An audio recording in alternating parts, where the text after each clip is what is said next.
We are currently on the penultimate chapter of the Shemonah Perakim, the 7th Perek, and in it Rambam discusses a number of sources in Chazal that talk about how there are certain, depending on the prophet, there are a number of barriers between the prophet and the Kodesh Baruch Hu, between the prophet and the prophecy he has. And so, what are these barriers? Asks Rambam, and he says that it really depends on the number of character flaws or intellectual flaws a person has. That is to say, back in the second paragraph, in the second chapter of the Shemonah Perakim and the 4th chapter of the Shemonah Perakim, Rambam discusses that there are certain character traits that are critical for a person to have in order to become like a spiritually healthy individual. Similarly, there are also intellectual virtues that a person should have. So a prophet needs to have all of those virtues. And to quote Rambam, he says, what does that mean? So each of these defects, right? He's talking about intellectual and moral defects. Each of these defects is as a partition separating man from God the Most High. That's what Rambam says. That he says the number of lackings that you have and the number of defects you have is going to separate man from God until he attains prophecy, which of course is not relevant to our age anymore.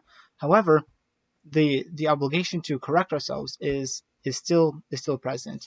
And so what Rambam then continues to say is Vedasha kol navi lo yitnabe ela achar shiyu lo hamalot hazichlut kulam verov ma'alot hamidot v'chazakot shebahem. Right? Know then that no prophet received the gift of prophecy unless he possessed all the mental virtues and a great majority of the most important moral ones. Which is amazing when you think about this, that a person could have a stellar intellect, right?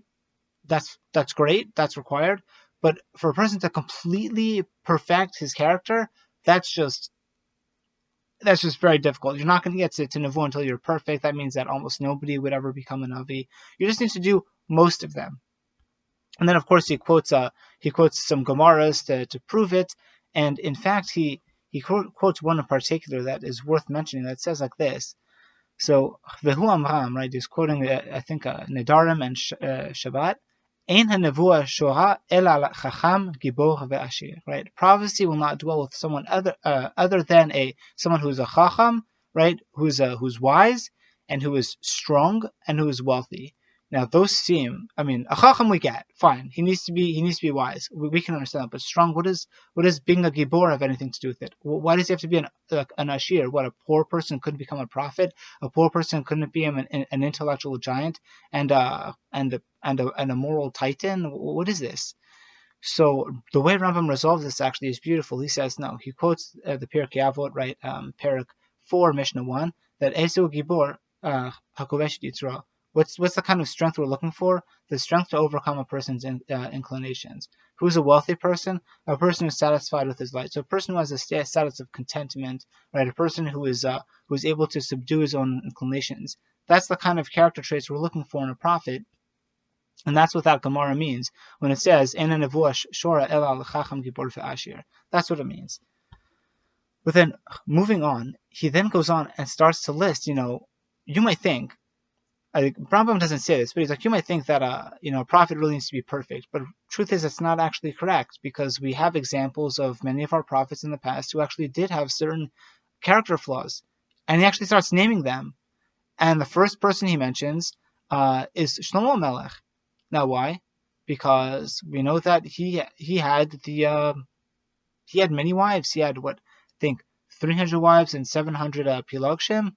That's 1,000 women that he was connected to. That's a lot. And there's I think a Mishnah in Sanhedrin that says that the most that a king is allowed to have is 18. So 1,000 is a whole lot more than 18. So how do we justify that? And Rambam says we don't. It was a character flaw that Shlomo Melech had. And then he goes on and he starts enumerating. And David had the meat of achsariyut, right? He was too cruel. And even though that cruelty was always directed towards HaKadosh Baruch Hu, right, in terms of destroying like his enemies, right, like the non-Jews who he's fighting against, even so, it was too much, and he was not allowed to build the temple because of that. Then he goes on and starts enumerating Eliyahu and Shmuel Navi, and even Yaakov Avinu. He mentions all of them to show that, look, these people had certain character flaws in terms of Shmuel and Yaakov both feared someone. Shmuel feared Shaul, and Yaakov Avinu feared Esav, and that was inappropriate, and that was a character flaw. But even so, these people still achieved nevuah. But I want to speak more generally about this concept of having certain barriers in our character flaws. And this is something that Rabbi Tatz speaks about. He quotes Rav Dessler, and it's a really powerful idea.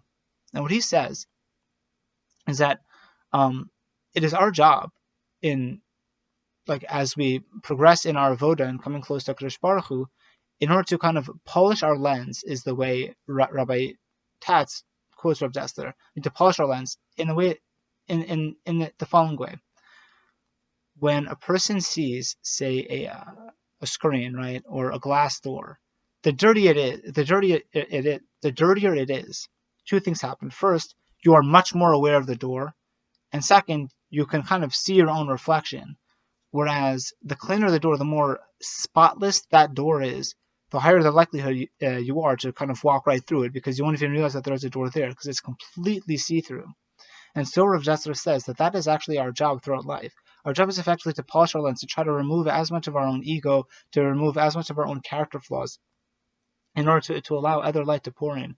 That is to say, God is always beaming his light. God doesn't change. God is always there, and it's our task effectively to kind of to polish our lens, to remove all the barriers. If we have a certain ego, we have certain anger problems, we have too much of a connection to money, we have too much of a desire to receive honor and prestige and respect from the community and other people around us.